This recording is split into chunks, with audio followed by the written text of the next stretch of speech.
আমরা সকলেই জানি আজকের দিনে দাঁড়িয়ে আরিয়ান খানকে অ্যারেস্ট করা হয়েছে গলফ গ্রিন থেকে। আমরা এটাও জানি যে নন্দিনী রাও নামে একটি মেয়ে যে নর্থ 24 পরগনায় থাকতো, তাকে কিডন্যাপ করা হয়েছিল। আর কিডন্যাপ করেছিল আরিয়ান খান এবং তার মা শ্বেতা খান। তারা কিডন্যাপ করেছিল তাদের কিছু স্বার্থের জন্য, যেখানে তাকে বলা হয়েছিল অশ্লীল ভিডিও করতে, অন্যের সাথে শুতে। হয়তো কথাটা শুনতে খুব খারাপ, কিন্তু এটা আমাদেরকে বলতে হচ্ছে, নইলে আমরা জানবো কী করে।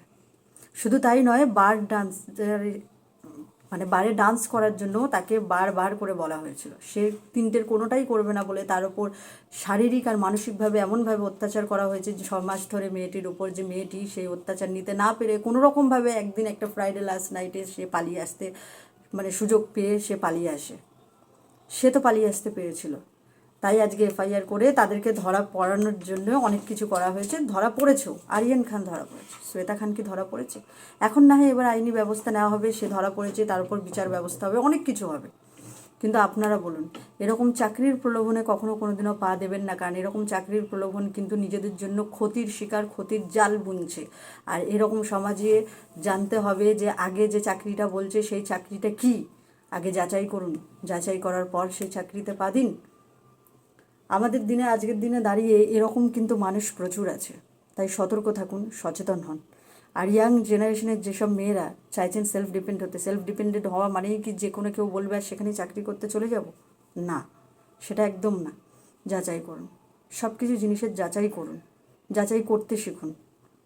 আস্তে আস্তে দেখবেন সব কিছু ঠিক হচ্ছে। যাই হোক, আজকের দিনে দাঁড়িয়ে এই কাহিনীটি বলার একটাই রিজন, শ্বেতা খান আর আরিয়ান খান তার ছেলে, পরবর্তীকালে এরকম কিন্তু দুষ্কৃতী অনেক রয়েছে, তারা যাতে প্রত্যেক মুহূর্তে সবসময়ের জন্য জাল ফেলছে, তাদের জালে আমরা যাতে, তাদের ফাঁদে যাতে আমরা পা না দিই, তার জন্যই এই কথাটা বলা। আজকে নন্দিনী রাওয়ের সাথে যেটা হয়েছে সেটা আমাদের সাথেও হতে পারত, এরকম অনেক মেয়ের সাথে হয়েছে। শুধুমাত্র নন্দিনী রাওই একমাত্র মেয়ে যার দ্বারা আমরা এই কাহিনীটা জানতে পেরেছি। এর আগে হয়তো অনেক মেয়ের সাথে হয়েছে, আমরা সেটা জানতে পারিনি। যাক, সে তো এখন রয়েছে সাগর দত্ত মেডিকেল হসপিটালে। আমরা অবশ্যই প্রার্থনা করি যে সে তাড়াতাড়ি ভালো হয়ে সুস্থ হয়ে ফিরুক, আর সে অবশ্যই জাস্টিস পাক। ওই উই ওয়ান্ট জাস্টিস একই কথা মিছিল বার করে কোনো লাভ নেই। জাস্টিস মানে জাস্টিস, আর এবার জাস্টিস তো সে পাবে।